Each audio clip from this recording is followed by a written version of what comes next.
The Aethelgard warning, a lost recording. There is a belief, a comforting fiction we tell ourselves, that the universe is governed by a single, elegant set of rules. That gravity will always pull, that time will always flow forward, that the space between 2 points is a fixed and sacred thing. We call these the laws of physics. We build our lives, our very sanity, upon their unshakable foundation.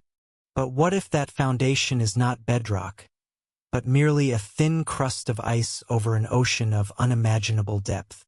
What if there are other laws, other sciences operating in the quiet, forgotten places of the world? Rules not of our understanding, that view our own physics as little more than a local anomaly.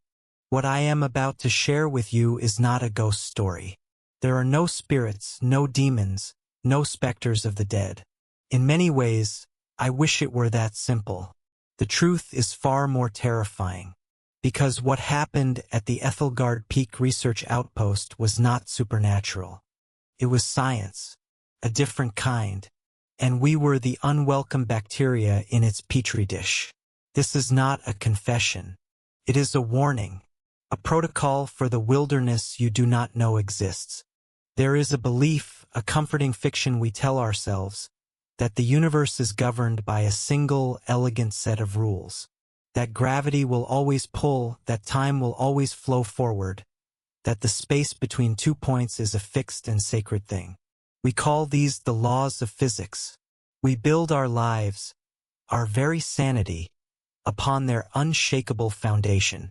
But what if that foundation is not bedrock, but merely a thin crust of ice over an ocean of unimaginable depth? What if there are other laws, other sciences operating in the quiet, forgotten places of the world? Rules not of our understanding, that view our own physics as little more than a local anomaly. What I am about to share with you is not a ghost story.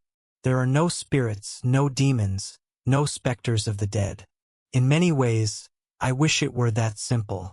The truth is far more terrifying, because what happened at the Aethelgard Peak Research Outpost was not supernatural. It was science, a different kind, and we were the unwelcome bacteria in its petri dish. This is not a confession. It is a warning, a protocol for the wilderness you do not know exists.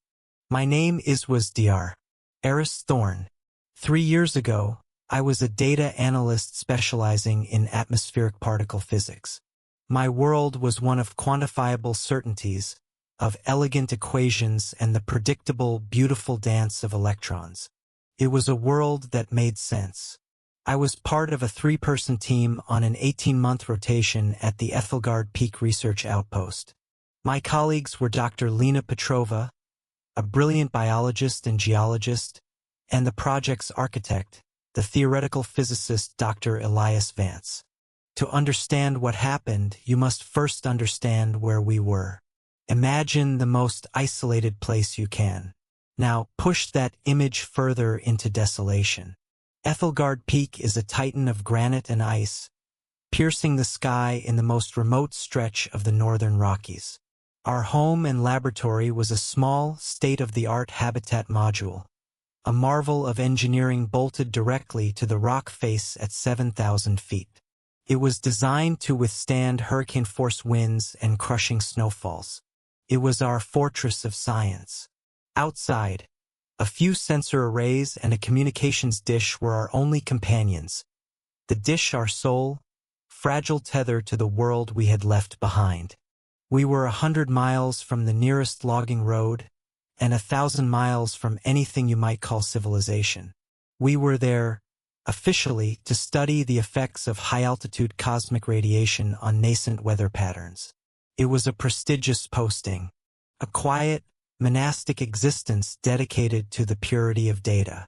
The silence up there, it's not an absence of sound. It is a physical presence.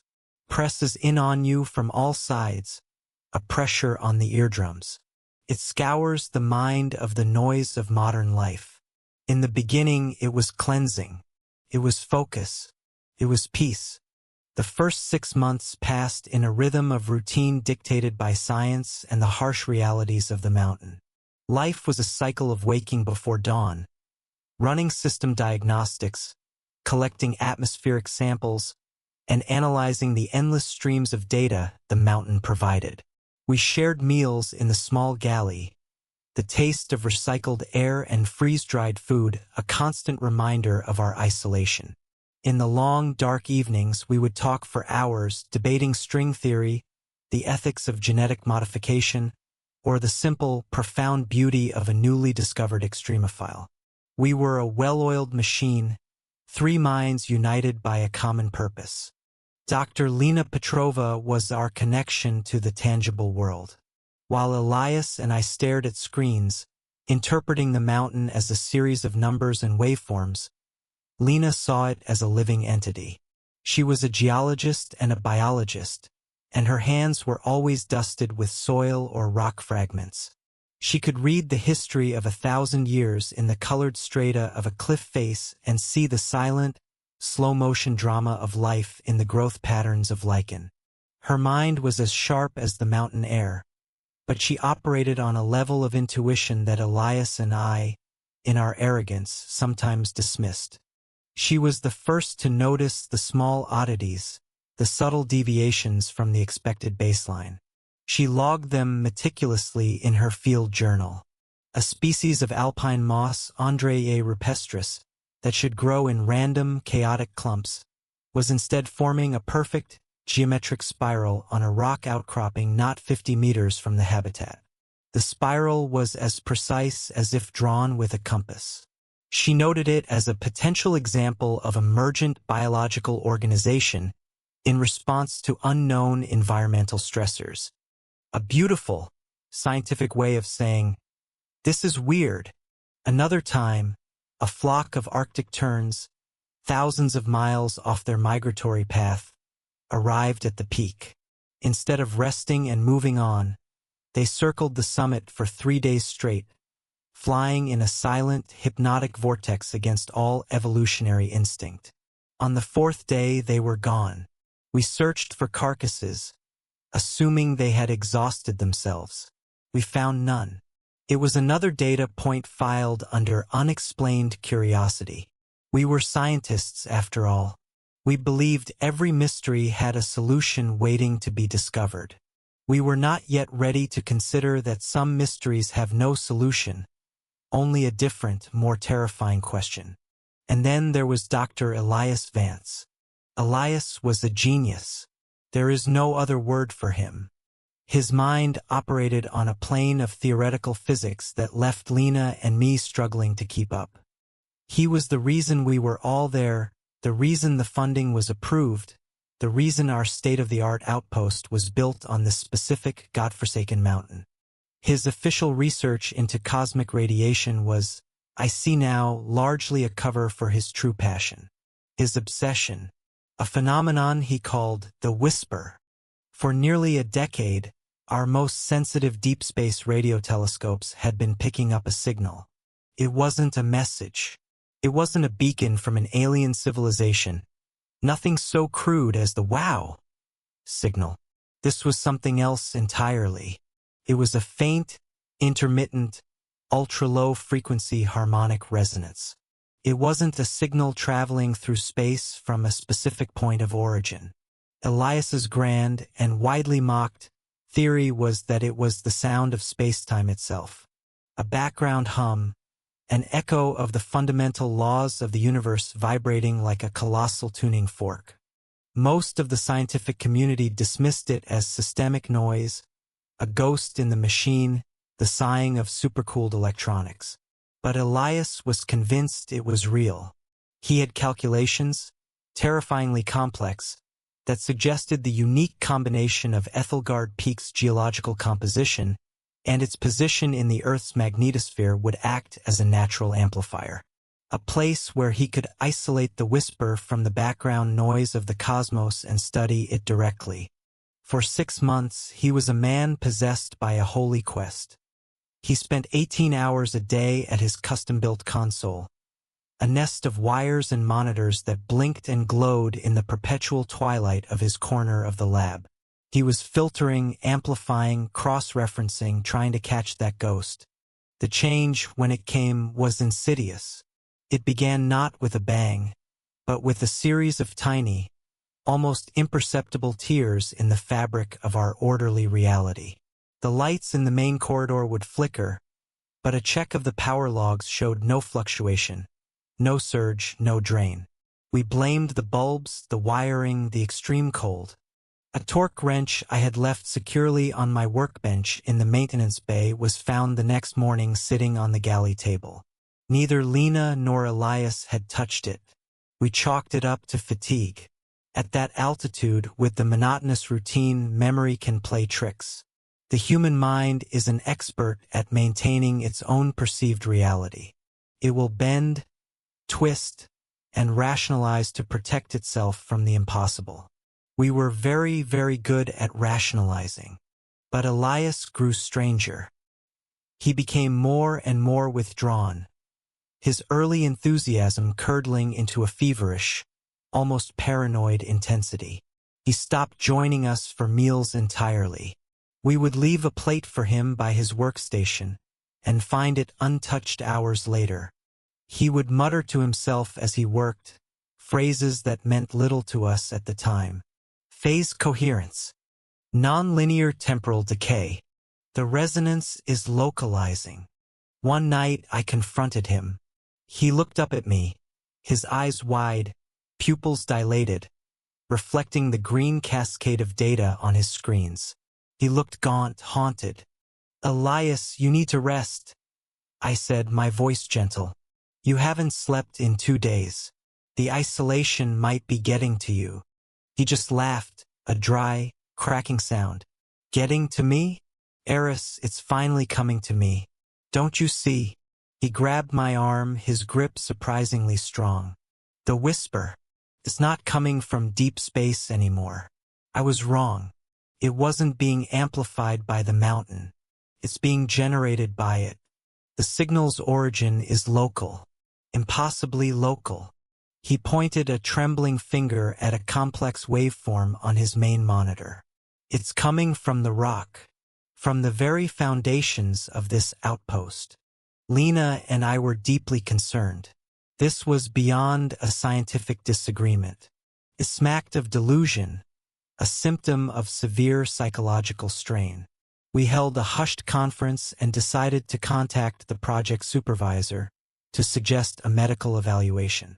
But the mountain had other plans. The day before Elias vanished, Lena made a discovery that silenced all talk of psychological breaks. She was conducting a remote survey of the northern glacier using one of our drones.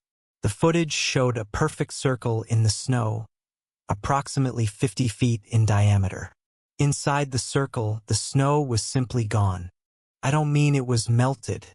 The drone's thermal imaging showed the ground inside the circle was the exact same sub-zero temperature as the surrounding snow. There were no signs of water runoff, no steaming vapor, no disturbance of any kind. The ancient glacial ice beneath was exposed, smooth as polished glass, and completely dry. The edges of the circle were surgically precise, as if a giant cylindrical cookie cutter had been pressed down from the sky and had lifted a perfect plug of snow and ice out of existence. There were no footprints. Nothing led to it. Nothing led away. It was a perfect, silent, impossible wound in the landscape. We showed the footage to Elias. His reaction was not fear or confusion. It was rapture. "Yes, yes," he shouted, slamming his hand on the table. A sudden violent motion that made us both jump. "It's a nodal point, a manifestation. Don't you understand? The resonance is becoming powerful enough to alter physical properties. It's creating pockets of altered physical law. It's not just a sound anymore. It's an effect." I tried to be the voice of reason to pull him back from the edge. "Elias, this could be a rare geological phenomenon. A subterranean gas vent. A type of cryovolcano we've never seen before. He just looked at me, and the look in his eyes was not madness, but a profound, unnerving pity. Eris, you are a brilliant man, but you're still trying to read the wrong textbook. You're trying to force this square peg into the round hole of our understanding. Stop trying to make it fit our rules, he said, his voice dropping to a near whisper. It's showing us its rules. That was the last real conversation I ever had with him. The stillness was over. Something was about to break. Elias vanished on a Tuesday. I remember the specific day because Lena had just baked a loaf of sourdough, a small ritual of normalcy she clung to. The smell of fresh bread filled the module, a stark and pathetic contrast to what the day would become. The weather outside was perfect, a rare gift on Aethelgard Peak. The sky was a brilliant, painful blue. The wind was low, and the sun cast sharp, black shadows across the pristine snow. Perfect day for fieldwork. Elias made a rare appearance at breakfast. He didn't eat, he just stood in the galley doorway, vibrating with a nervous energy that was almost painful to watch. He announced, without preamble, that he was going to hike to the site of the snow circle. He called it Nodal Point 1. He was convinced, based on a spike in the resonance readings during the night, that a major event was imminent. He needed to place a series of custom-built sensors directly within the circle's perimeter. Lena immediately protested. She argued that the area was geologically unstable, that the drone had shown evidence of potential subglacial fractures. It wasn't strictly true, and we all knew it. The ground there was as solid as the mountain itself. What Lena was expressing was not a geological concern, but a deep primal premonition, a feeling that something was profoundly wrong with that place. She looked at the circle on the monitor not as a scientific curiosity, but as a predator's mouth, waiting patiently. I, as always, was the pragmatist. I was the bridge between Lena's intuition and Elias's obsessive genius. I knew arguing with him was futile. His mind was set. So I fell back on procedure, on the rules we understood.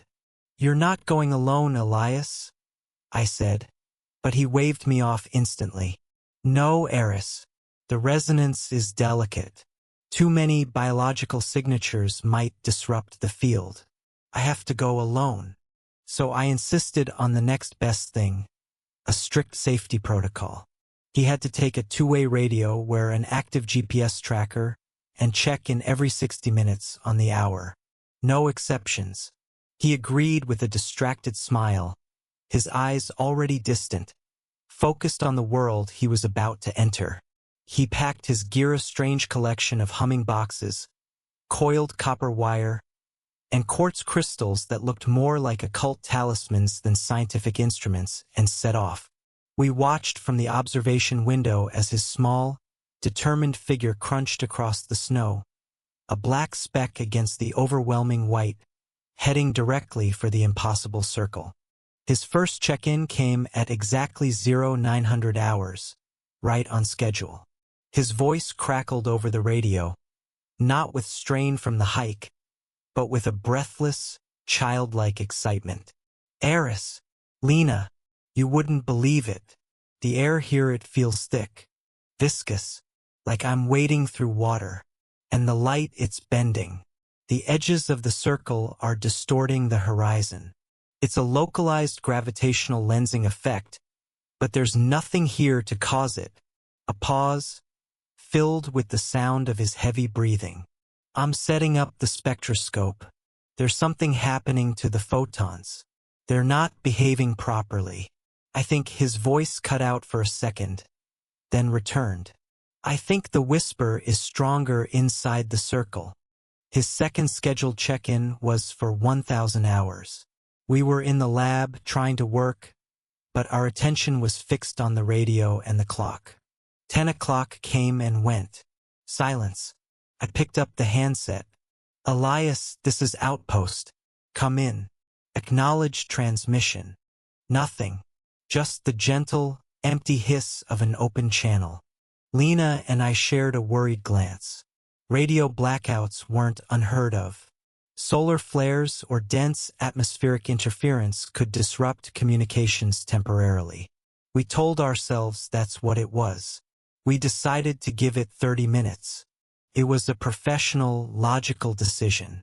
But the silence in the lab felt different now. It was no longer the peaceful quiet of our scientific sanctuary. It was a taut, humming silence, pregnant with dread. 30 minutes stretched into an hour. The rational explanations began to feel thin, threadbare. My stomach was a cold knot of fear. I turned to the tracking console.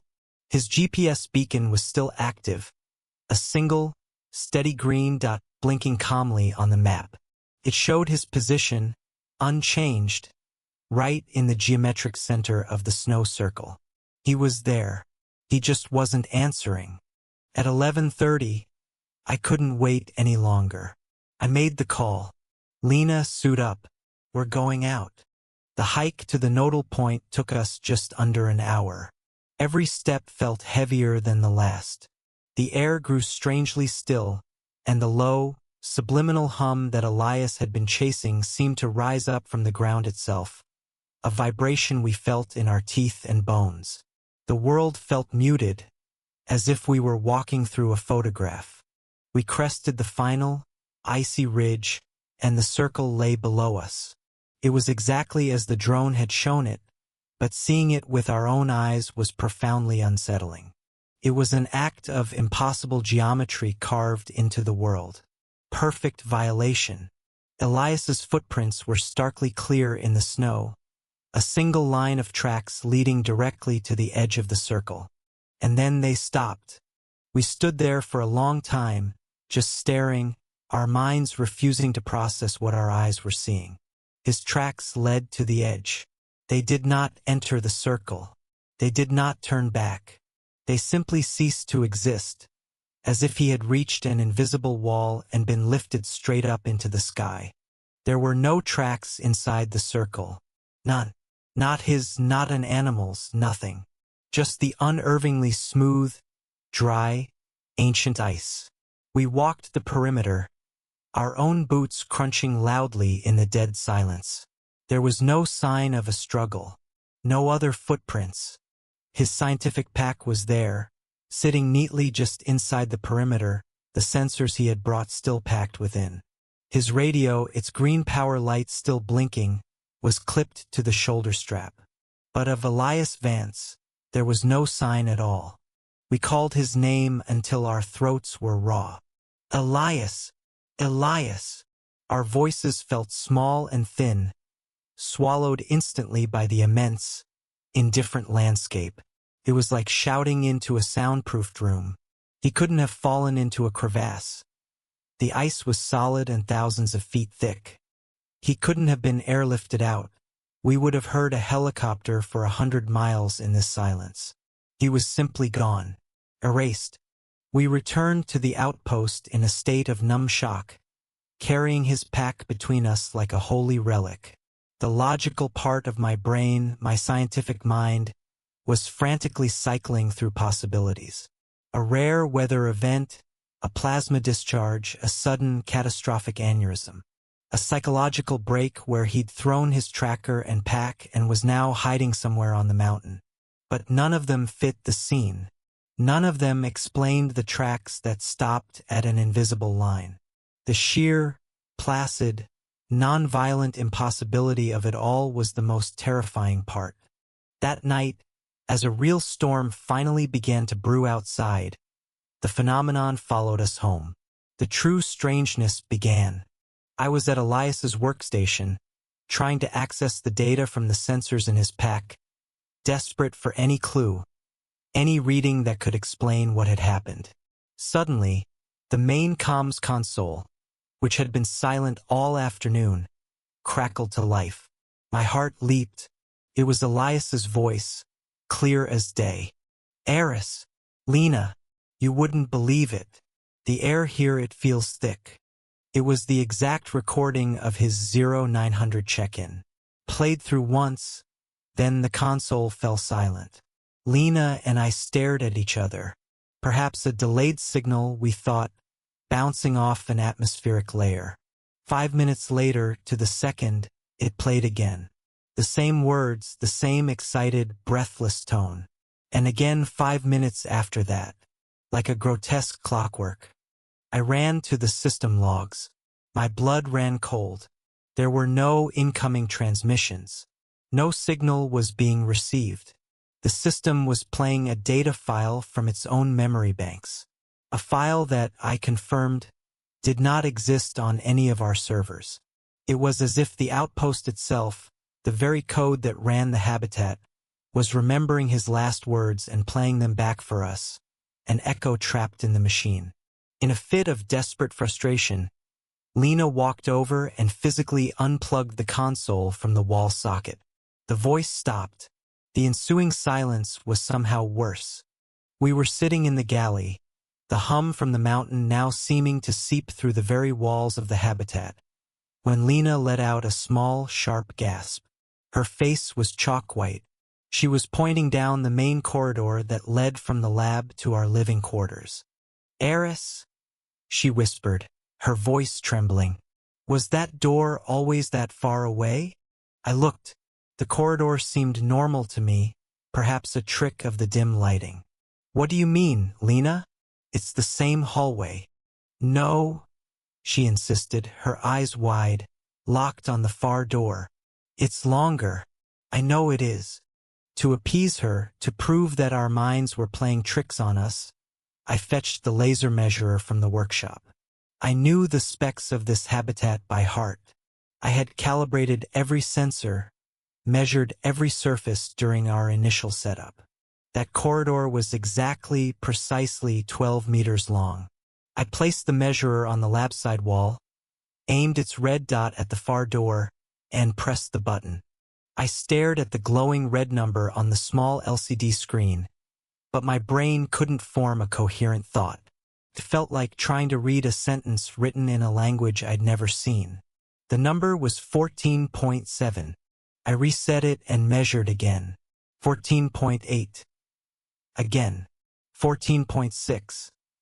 The physical distance between two fixed points inside our habitat was actively fluctuating. The space itself was stretching.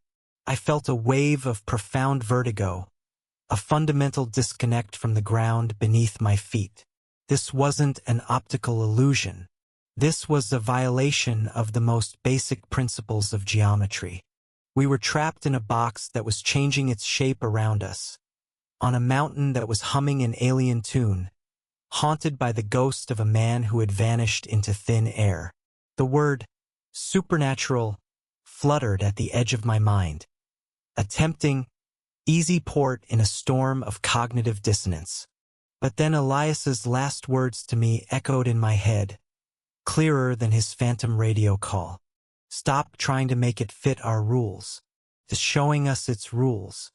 And I understood, with a dawning horror that went deeper than any childish fear of ghosts or monsters, that we were no longer in our world. We were in its. The 48 hours that followed the confirmation of the stretching hallway were a descent into a new kind of madness. Not the madness of screaming and panic, though moments of that certainly threatened to break through, but a methodical scientific madness. The universe as we had learned it, the universe of Newton and Einstein, was peeling away layer by layer.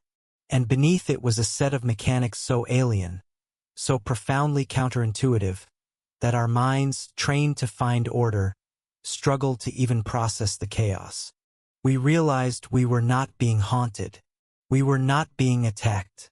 We were being rewritten. The environment around us was undergoing a fundamental change in its operating system, and we were the incompatible legacy files. To maintain our sanity, we did the only thing we knew how to do. We became scientists again. We treated it as a field study. We began observing, documenting, and attempting to codify the new rules of our prison. It was the only way to feel a semblance of control.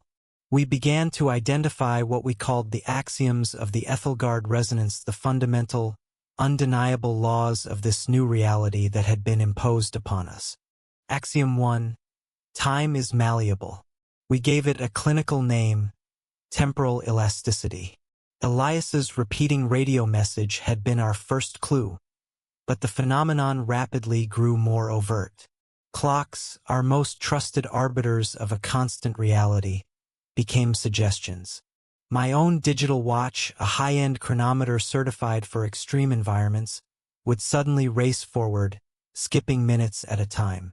I once watched the numbers jump from 1432 to 1438 in the span of a single second. Lena's vintage analog watch, a beautiful timepiece her grandfather had given her, would do the opposite. Its second hand would occasionally stutter, halt, and then tick backward for several seconds before resuming its proper course. To test this, we performed an experiment. We took the 3 synchronized atomic clocks we used for our atmospheric data analysis and placed them in different rooms. One in the lab, one in the galley, and one in the sleeping quarters. Within an hour, they were no longer in sync. The clock in the lab was running 7 seconds faster than the one in the galley, which was running 2 seconds slower than the one in the quarters. Time was not a universal constant. It was a local variable. It was flowing at different rates within the same small, enclosed space. The true horror of this axiom, however, became clear on the second day after Elias's disappearance. It was a mundane moment that revealed the deepest terror. I was in the galley, making coffee, a desperate act of routine in a world that had lost all of its own. My hands were shaking. The ceramic mug slipped from my grasp. I watched it fall. It seemed to hang in the air for an unnaturally long time, a graceful, horrifying arc toward the floor. It hit the metal grating with a silent explosion, bursting into a dozen white fragments. For a full, silent second, I stared at the pieces scattered on the floor. And only then, a full second after I saw it lay in pieces, did the sharp, crashing sound of it breaking finally reach my ears. The effect had preceded the cause. My mind, my entire scientific education, reeled from the impact of that. Causality. Causes B. A must always happen before B. It is the most fundamental principle of the timeline, the basis for all logic, all reason. But here, the universe had shown me the result, and then delivered the cause as an afterthought. How do you make a decision? How do you take a single step when you can no longer trust that the ground will be there because you decided to step on it? We were living in a world where the punch could land before the fist was thrown. Axiom 2. Space is incongruent. The stretching hallway was our first, stark introduction to this rule. We began calling it spatial incongruence. We confirmed that the interior dimensions of the outpost no longer matched its exterior. One afternoon, armed with the laser measurer and a roll of tape, we measured the internal dimensions of every room, every corridor, every closet. We added them all up. The total area was nearly 100 square meters larger than the habitat's external shell would allow. It was a TARDIS in reverse. Not smaller on the outside, but impossibly, cancerously bigger on the inside. This axiom manifested in smaller, more insidious ways as well. I would put a notebook down on my desk in the lab, turn away to calibrate a sensor, and turn back to find the notebook sitting on a bookshelf on the opposite side of the room. It wasn't the unsettling feeling of misplacing something. It was a quiet, mundane teleportation. An object's location was no longer a fixed property. Lena witnessed something even more disturbing. She was in the small biology lab washing a soil sample in the stainless steel sink. She blinked a normal, involuntary action. For the fraction of a second her eyes were closed. Something shifted. When she opened them, the sink was not there. She was staring directly at the wall behind it, at the exposed plumbing and insulation, a momentary, perfect, rectangular void where the sink should have been. She let out a cry and stumbled back, and as she blinked again in shock, it was back, solid and real, the water still running as if nothing had happened. The The space we occupied was no longer stable. It was a quantum foam, flickering in and out of consensus reality. We were living not in a structure of metal and polymer, but on a blueprint that was being constantly, silently redrawn by an unseen and incomprehensible architect. Axiom 3. Perception is a variable. This was the axiom that threatened not just our safety but our sanity. You can question time. You can question space. But when you can no longer trust your own senses, your own mind, that is the true foundation of absolute terror. We called it perceptual relativity. It began with reflections. The day after the sink incident, I was looking out of the main observation deck window. The storm outside had passed, and the sun was setting, turning the window into a dark mirror. I saw my own tired, gaunt face staring back at me. Instinctively, I raised my right hand to rub my eyes. In the reflection, my hand stayed down at my side. I froze, my heart hammering against my ribs like a trapped bird. I stared, unmoving, at my own reflection, which stared back at me, equally still. Then, slowly, deliberately, a full 2 seconds after I had stopped moving, my reflection raised its hand. Our movements were out of sync. It was a mirror with a time delay. It was my own image, but it was behaving according to a different flow of time than my physical body. Lena experienced it with shadows. The shadow cast by the lamp on our central table would slowly detach from the lamp's base, creeping along the wall for a few inches like a dark amoeba, before snapping back into its correct position with an imperceptible flicker. It was as if the light source existed in 2 places at once, and our eyes were struggling to resolve the conflicting information. This new science had rules, yes, but they were not meant for human comprehension. They were the operating system of the universe, and we were just a piece of legacy software, glitching and crashing as we tried to run on an alien platform. The discovery that finally broke me, the one that turned our desperate scientific inquiry into raw, primal fear, was in Elias's field notebook. In our initial shock, we had only retrieved his pack, not examined its contents thoroughly. Now, looking for any clue, I opened it. It was filled with his usual frantic scrawls, pages of equations that defied standard model physics, and diagrams of impossible non-Euclidean geometry. But tucked into a waterproof pocket in the back was a single, folded page, torn from a different type of notebook. The paper was crisp, the grid lines different. The handwriting was shaky, thin, and barely legible, as if written by a man in extreme duress. It was dated, and the date was 2 days after his disappearance. I dropped the note as if it had burned my fingers. A message from the future, a letter from a dead man, or a man who was not yet dead, or both. The last vestiges of my scientific mind, my anchor in the storm of impossibilities, shattered into dust. Lena picked it up. Her breath hitched in her throat as she read it aloud. The note said, "It's not a place, it's a state. The resonance rewrites you. You have to match its frequency to pass through. Don't trust the space. Trust the sequence. The clock is not a measure. It's a key. The sequence is stillness, sound, sight. In that order. Don't look back. Don't look at what you become. It erases the old code." I'm sorry. I had to see. Elias wasn't just gone.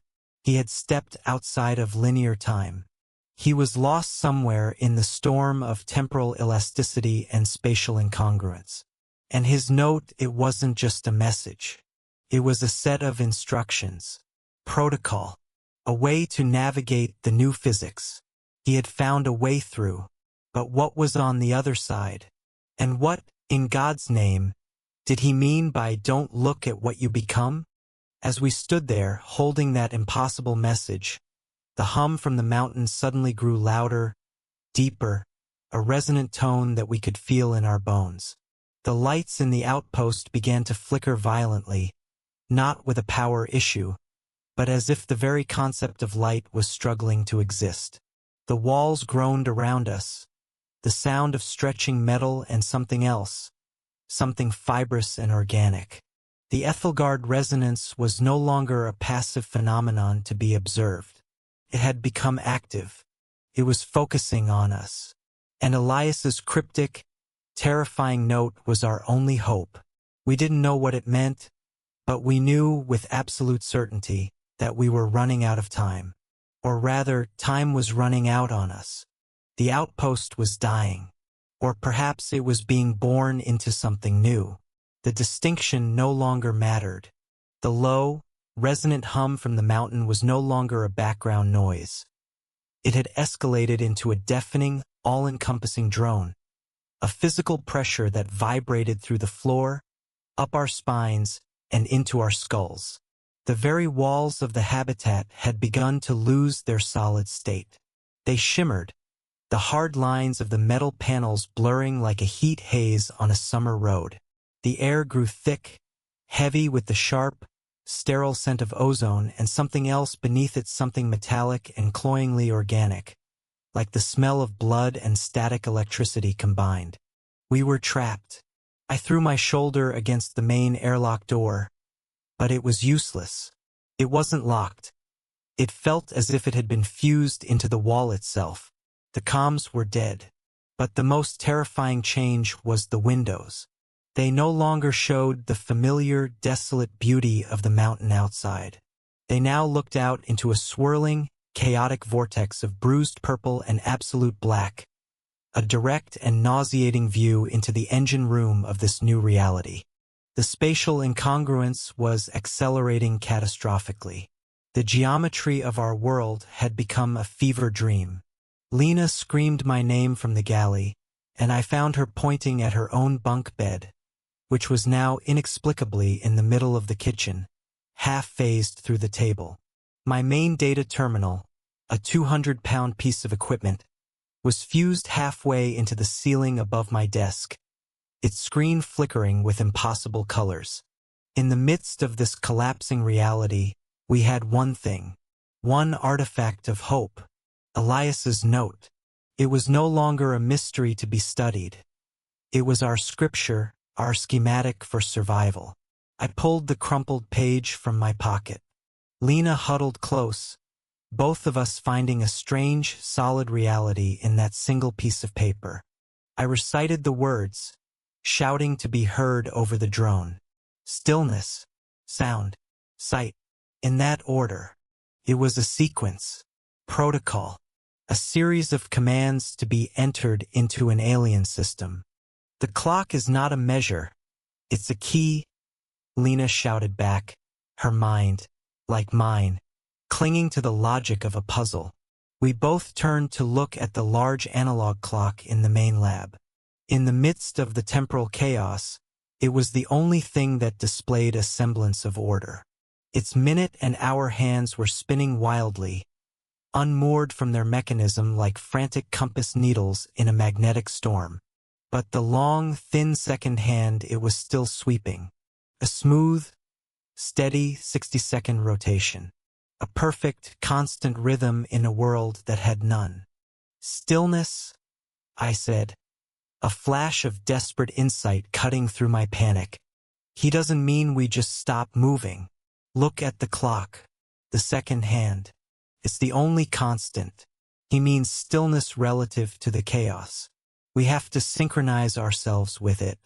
We have to become as constant as that hand. It was a terrifying leap of faith, an interpretation of a dead man's riddle, but it was the only move we had. We stood in the perceived center of the lab, the world dissolving around us. We ignored the groaning walls, ignored the sight of a storage crate phasing in and out of existence in the corner of our vision. We focused everything on that sweeping red second hand. We breathed with it, a slow, deep inhalation for 30 seconds as it climbed, a slow, steady exhalation for 30 seconds as it descended.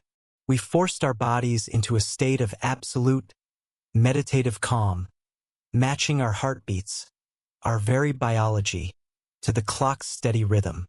We made ourselves anchors of stillness in a sea of pandemonium. For a moment that felt like an eternity, nothing happened. Then, slowly, the chaos receded. The deafening drone softened to a low hum. The shimmering of the walls stabilized. The violent flickering of the lights eased into a steady glow. It worked. The system, the resonance, had recognized our input. The first step of the protocol had been accepted. "Sound?" Lena whispered, her voice barely audible, not daring to break the stillness we had fought so hard to achieve. "What sound?" My mind raced. Elias's note was maddeningly vague.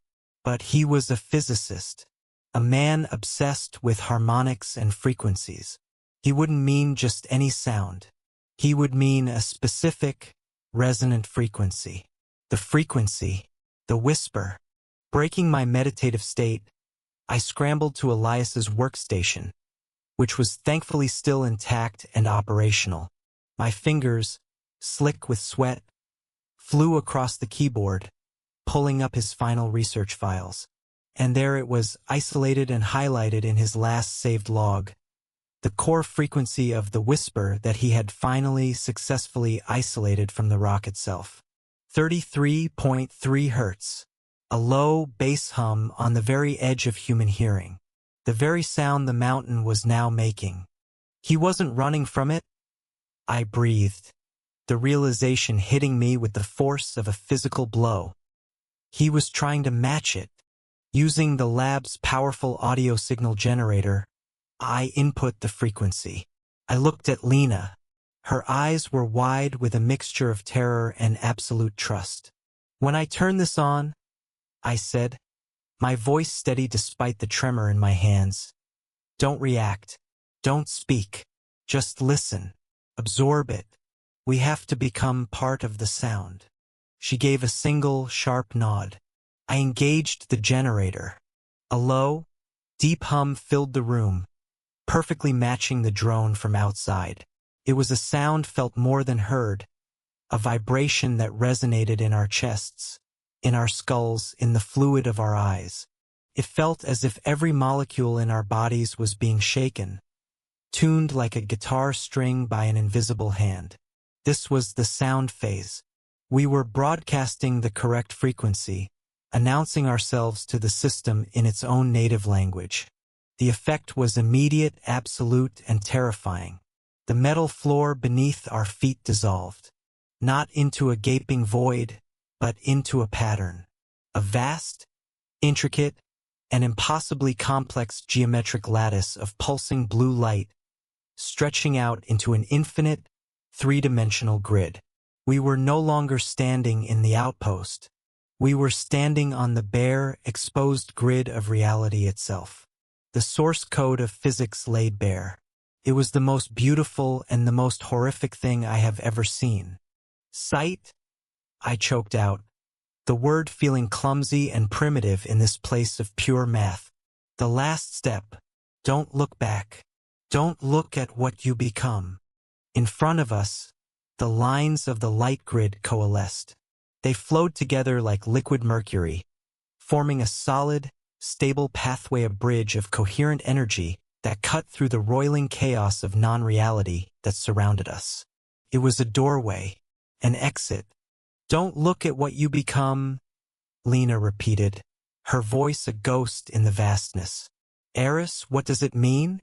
"It erases the old code," I quoted back at her, the terrible meaning finally clear. "This process, it's not a journey. It's a transformation. It's rewriting us, our physical forms, to be compatible with this place. To survive, we have to let it happen." We took the first step together, side by side, onto the pathway of light. I kept my eyes fixed on the other end of the bridge, which seemed to terminate in a shimmering image of the familiar snowy mountain. I fought every screaming instinct in my body that commanded me to look down at my hands, to look at Lena, to check that we were still whole, still human. But curiosity, even in the face of annihilation, is a powerful, treacherous thing. I heard Lena gasp, a small, Sharp sound to my left. She had faltered. Eris, my hand. Lena, no. I screamed, the sound swallowed by the silent hum of the lattice. Don't look. Stick to the protocol. But it was too late. My head turned against my will. I only glanced at her for a fraction of a second. I wished to God I hadn't. She wasn't Lena anymore. Not entirely. Her form was flickering. Her skin was becoming translucent, and underneath, I saw not muscle and bone and blood, but swirling lines of binary code, pulsing geometric patterns, the same blue lattice that we were walking on. She was being unwritten, decompiled. In the act of observing her own transformation, she had introduced a paradox, an error in the code. And the system was debugging her. She looked at me, her eyes still her eyes wide with a final, silent, uncomprehending terror. And then she simply dissolved. She didn't scream. She didn't explode. She unraveled, her form breaking apart into a cloud of shimmering, mathematical symbols that hung in the air for a moment before being gently, neatly, reabsorbed into the grid of the floor. One moment she was there. The next, the universe had corrected what it saw as a flaw. I ran. All thoughts of the protocol of stillness and order vanished. I was pure animal terror. I sprinted down that bridge of light, my own body tingling, feeling the old code of my physical being starting to fray at the edges. I could feel the rewrite happening, a strange, painless pulling at the edges of my existence. I didn't look back. I didn't look down. I just ran towards the image of the mountain, a desperate prayer on my lips. I threw myself forward, tumbling head over heels as I crossed the threshold, landing hard on something bitterly cold and wonderfully, beautifully solid. Snow. I was lying face down in the snow, gasping for air that no longer smelled of ozone and static. The sky above was a clean, crisp blue. The drone was gone. The only sound was the whisper of the wind. Behind me, there was no bridge of light, no vortex, no sign of the impossible reality I had just fled. There was only the Aethelgard Peak Research Outpost, looking as solid and mundane as it had the day we arrived. But it was wrong, terribly wrong. The windows were dark and shattered. The gleaming white paint was peeled and blistered, revealing rust underneath.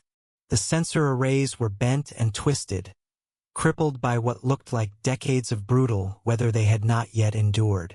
A thick layer of dust and frost covered everything. I stumbled to the main door, the one that had been sealed shut. I pushed, and it swung open with a rusty, groaning shriek of protest. The inside was derelict, abandoned. Thick, heavy cobwebs draped over every surface. The equipment was ruined, rusted, and broken. It looked like no one had set foot in this place for 50 years. On the floor of the lab, preserved in a thick layer of undisturbed dust, were 2 sets of footprints. One set led from the center of the room, where we had performed the protocol, to the main door where I now stood. They were my footprints.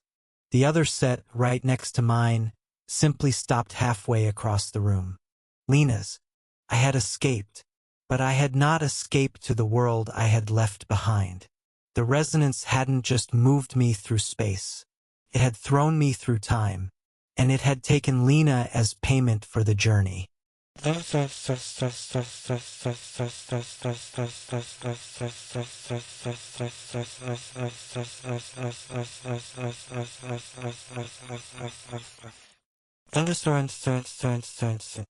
The silence that greeted me on that mountainside was not the expectant, humming silence of the resonance.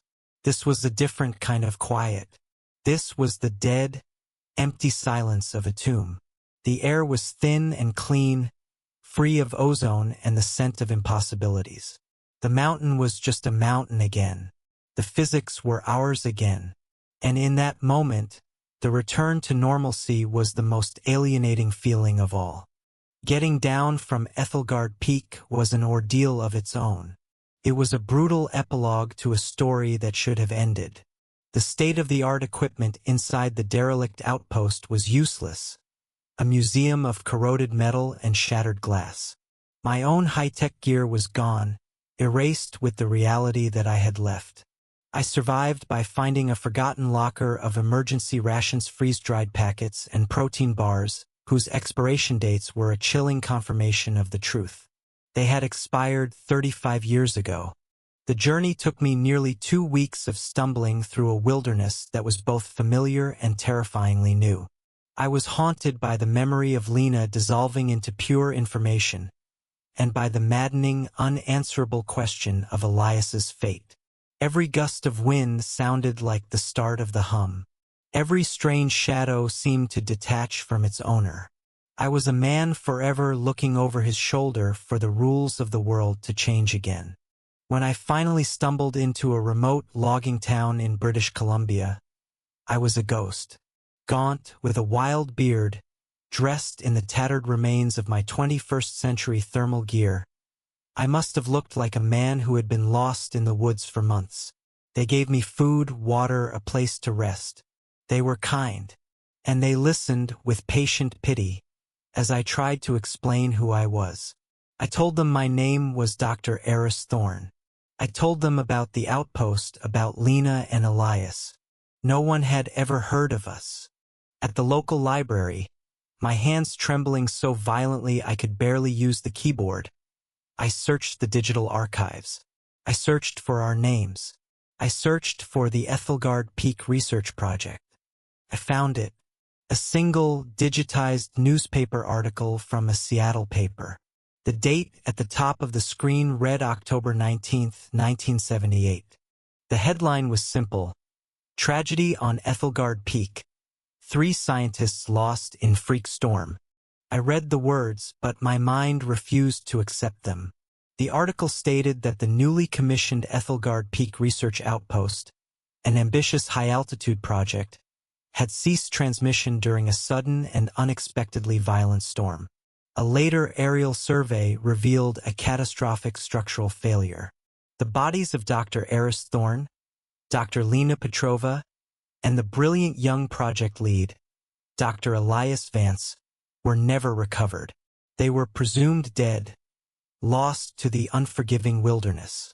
There was a grainy, black and white photo of the 3 of us, smiling at a press conference I remembered vividly. We looked so young, so naive. I sat there in that small, quiet library, and the world I knew, the world I was fighting to get back to, was officially, historically, irrevocably gone.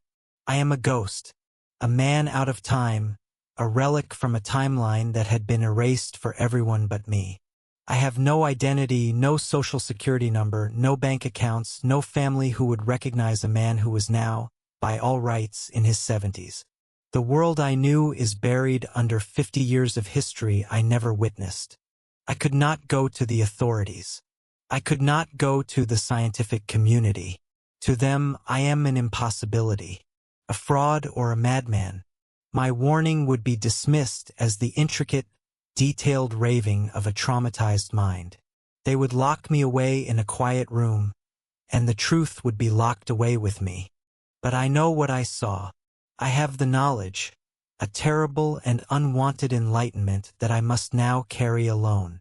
The universe is not what we think it is.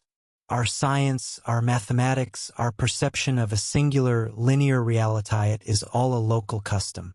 A dialect spoken in a tiny, quiet corner of a vast, chaotic cosmos. But there are other places, other languages, other rules. And sometimes the borders between these territories were thin. The Aethelgard resonance was not an evil entity. It was not malicious. It was simply a different system, a system with its own logic, as unyielding and indifferent as gravity. We were the anomaly. We were the foreign data that the system tried to process. Elias tried to understand it, and it consumed him, pulling him into its core programming. Lena hesitated. She looked back. She violated the terms of the transition, and the system erased her like a corrupted file. I followed the rules blindly and desperately, and it spat me out, scarred and displaced, a temporal refugee. I share this story now through anonymous channels like this one, because I know Aethelgard Peak was not unique. It was just a place where the veil was thin, a nodal point as Elias called it. There are other such places in the world. Forgotten stretches of highway where the distance between 2 points seems to change. Old houses where time seems to run slower in one room than another. Patches of deep woods where sound feels deadened, and your own reflection in a pool of water seems to lag a half-second behind. These are not your imagination playing tricks on you. They are the symptoms, the faint tremors before the earthquake. They are the signs that the local rules are being temporarily overwritten by that other, older science. This is my warning. This is the protocol, passed from Elias's impossible note, through the horror I endured, to you. If you find yourself in a place where the rules of the world begin to bend, do not try to rationalize it. Do not try to fight it. And above all, do not assume it is supernatural. Treat it as what it is, a different set of laws asserting themselves. Be still. Find the constant, the rhythm, the one thing that is not in chaos, and anchor yourself to it. Find the sound. Listen for the frequency, the harmonic of the place, and match it. Announce yourself in its own language. And if a path opens for you, a way out, walk it without looking back. Do not question the transformation. Do not observe the process. The price of understanding is erasure. The price of survival is to allow yourself to be rewritten. I don't know what truly became of Elias. Perhaps he passed through successfully, his mind uniquely suited to the transition. Perhaps he is now an explorer in a reality of pure mathematics and impossible geometry, a pioneer where he always wanted to be. Or perhaps he is simply a dispersed and forgotten footnote in a cosmic equation. I will never know. I live in the quiet places now, on the edges of a world that is not my own. I watch. I listen. I look for the signs, because I know that the phenomenon isn't over. It's just sleeping, and the wilderness is far larger and far stranger than you have ever been told. Thank you for listening. If our work, our warnings, resonate with you, consider subscribing to the Wilderness Protocol.